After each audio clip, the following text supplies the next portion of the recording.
I love found family books. I love books where it's just a group of people. Sometimes they fit nicely together, sometimes they don't fit so nicely together, and for whatever reasons, their circumstances force them together and they build a bond as deep as family. I love it. I love it so much. It's one of my favorite things. It's one of the things that'll make me that will endear me to a book so fast.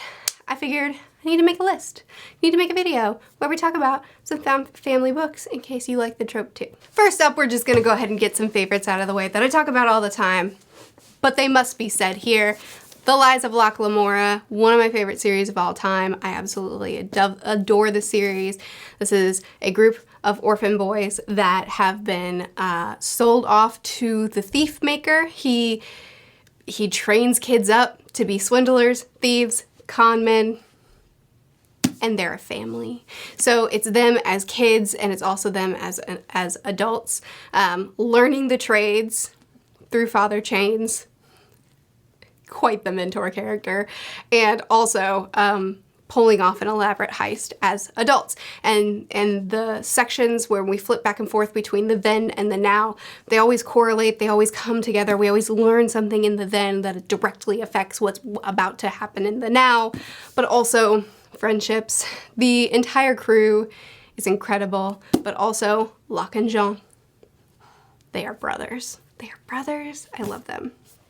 Also One Piece, which is a pirate crew, does so many things that I love, but it's a pirate crew that comes together to be family. It's a pirate crew of people who do not fit, who have different life aspirations, who have different goals, but come together because of their love and respect for each other. They come together as a family. They come together to support each other's goals because of what they see in each other. And they continue to add to their family, even though they're a crew of 10, they continue to add to their family beyond that crew of other people in the world because of what they've been through together, because of what they see in each other. And it's just the found family elements in this and the loyalty elements and the sacrifice for one another. That's what made me go from, yeah, I really enjoy the series to, oh man, this series is something real special for me. Now talking about stuff that I talk about a little bit less all the time. Legends and Lattes is a recent read for me, and I talked about it in a recent video where I talked about my favorite books of the quarter, and this one got the Best Friendships Award. And the reason is because the characters in this story, the way they come together, the way they work for each other, work with each other, give to each other, it's just so wholesome and sweet. This is a group of creatures of different species. They're creatures, fantastical creatures that come together to make a coffee shop. And what they will give to each other, what they will do for each other, what they will bring to the table, and as well as in their personalities, what they give to each other on just a human level, on a friendship level, is so sweet. And I loved seeing this group of different types of people come together. It's just very, very sweet. It's very wholesome. Next up, a really common theme in middle grade is found family. It's people who come together and kind of like learn more about themselves, learn to accept themselves, learn their place in the world with their friends. Some great ones that I've read recently is Percy Jackson, which is, it's recording. We're good. I recently recorded a video without recording sound, so just double checking. Demigods go to Camp Half-Blood to train to be able to protect themselves, to fight against monsters who are trying to hunt them down because they're half-gods, and that's what they do. You probably know the premise of this, but the relationships between the characters is really, really sweet. Their dynamics are awesome. Nevermoor, which is a story about a girl who has a curse on her. She's bad luck to everybody, and everything that goes wrong in the world is always blamed on her. And she is destined to die on, I think, her 11th birthday.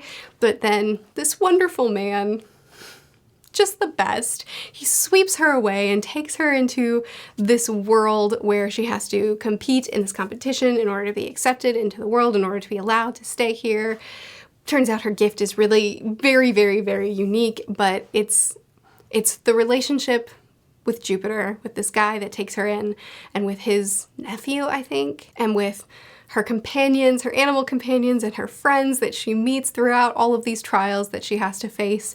And it's just so sweet. It's really the relationships, as much as I love the world, and I thought that the plot was fun, it's the relationships that made this so over the top for me, that made me love it so much. Then we have Amari, which is another one that I've read recently. A girl whose brother has recently gone missing, and everybody's kind of just accepted, okay, he's been missing so long, he's probably dead. But she's like, no, I know he's still alive. And she ends up getting this message from him that he left a while ago, saying that he has enrolled her in this leadership school that he used to go to through the summer, and of course it's a magical school. So she goes off to this magical school and learns about her abilities, and it turns out that her abilities are very unique, just like these stories go, and she develops friendships. She has a lot of friction, much like Nevermoor. She has a lot of friction because of what her unique gift is. She develops these relationships with people. It has these twists and turns. It was so sweet. I love her best friend. I love her. I love her journey to accept herself and to find herself and to be proud of who she is. And it was just, I'm reading book 2. Actually, I'm reading book 2 this month, and later in the month, I'm pretty sure, Gavin and Amber Elise and I are all gonna get together and talk about the duology. So, or the 2 books. I don't know if it's a duology or a trilogy, but the 2 books, we're gonna chat. Spy Family. Anybody that knows anything about the series should not be surprised that it's here.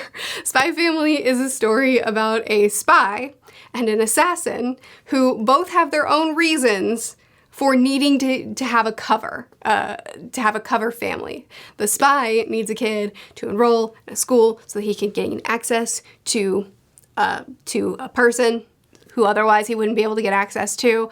So he and this girl, who she doesn't know that he's a spy, he doesn't know that she's an assassin. Oh, I'm holding the book wrong. And he adopts this girl who is a telepath.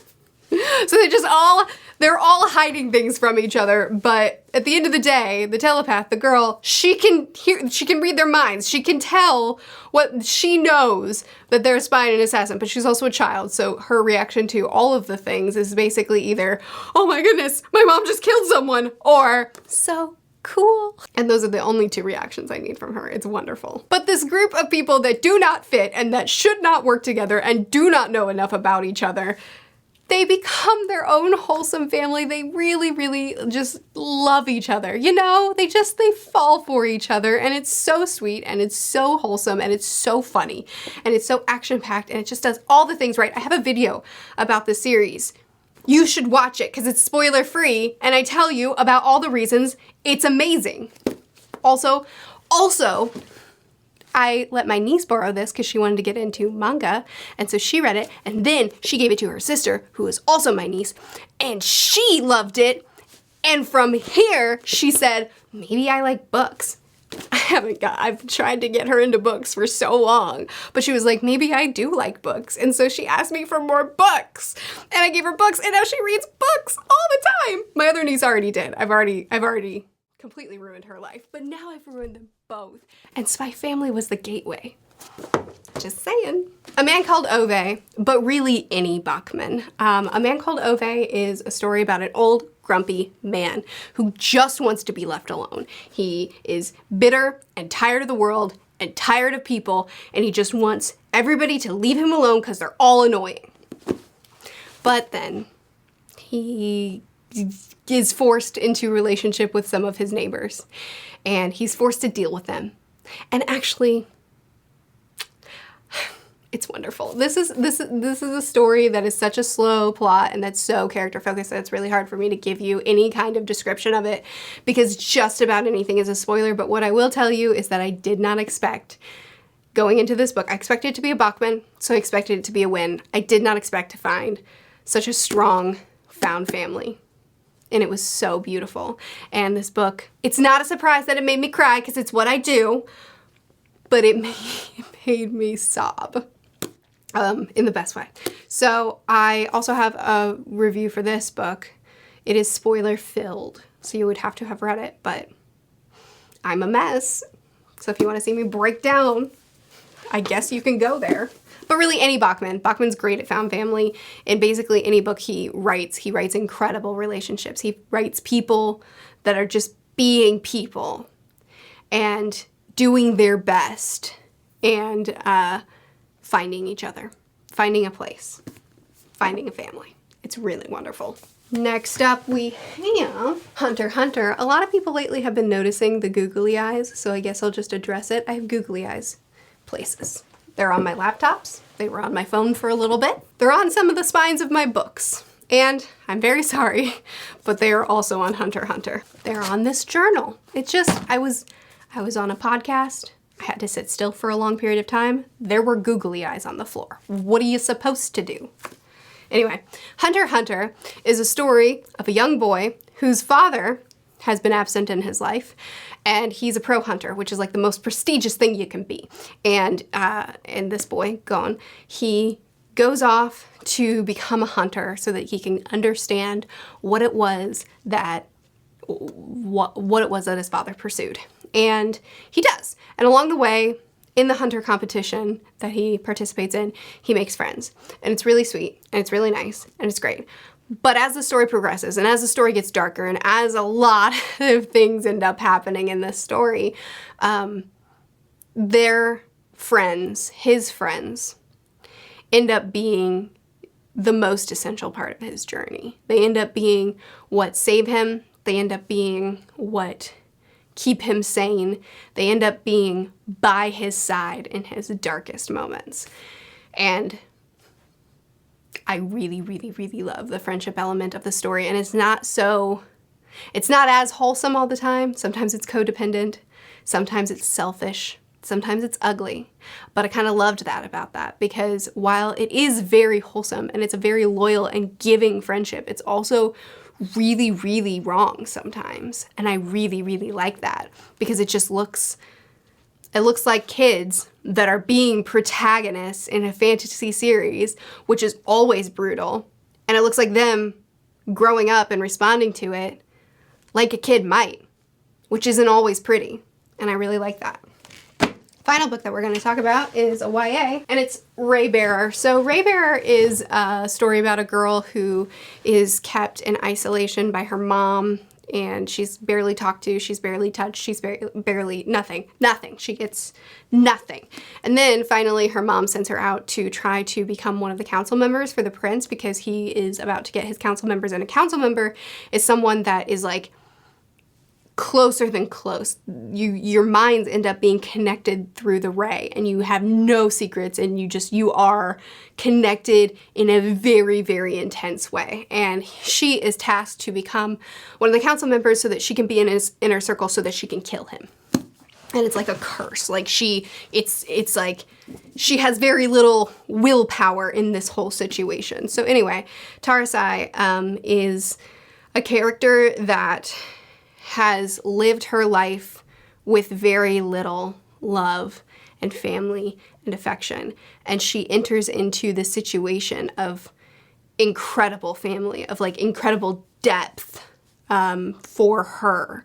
And I really enjoyed it. I think that really one of my main complaints of the story is I wish that the other council members, we really focus on a few that Tarasai becomes extremely close with, and I wish that the other council members had been developed more so that this found family aspect could be even stronger. But that may come in the sequel, which I haven't read yet, but I plan to read very soon. Anyway, this was a great found family as well. I feel like I gotta be forgetting some stuff, but I don't know what I'm forgetting. So that's where this video ends. There were 11 books. I meant to do 10, but there ended up being 11. Please feel free to recommend more found family books. Oh, no, there were 10 because I forgot to say one. Whoopsie. House in the Ceruleancy. It's a man who's a grump who works for the government, and there's this orphanage for extraordinary children, for children that have certain abilities. And one orphanage is considered like they don't like it. There's one child that they consider to be a risk, and they have an agenda, and they send Linus, our main character, because he is such a by the book, I do what I'm told, I follow instructions, the association is always correct. Because he's that way, they send him to go do what they want him to do, and you know, be bad. So he ends up, this whole orphanage is a found family, and it's very wholesome and it's very sweet. And then he ends up, of course, finding family and a place, and it's very sweet. This is another one that's well known, so I probably don't have to talk about it too much. Anyway, that's the 11. I could have left it off and made it 10. What can be done? But I also feel like I have to have forgotten something. Like, this list doesn't feel quite right. So please recommend some found family in the description as well. And also just recommend some found family that you know that I've read that I've forgotten about. But also please recommend some found family to me that I haven't read yet, because this is one of my favorite tropes. And it's like, I always love it. Even if it's a book that I don't love that much, like House in the Ceruleancy, it just didn't work for me for a lot of reasons. But I still loved the found family aspect of it, and I still enjoyed reading it because of that. So it's just a trope that always works. So if there's a found family book that you would like to recommend to me, please do. I'll look into them. I post videos every Tuesday and Thursday here, Monday, Wednesday, and Friday on the other channel, which will be linked in the description. I'll see you again soon. Bye.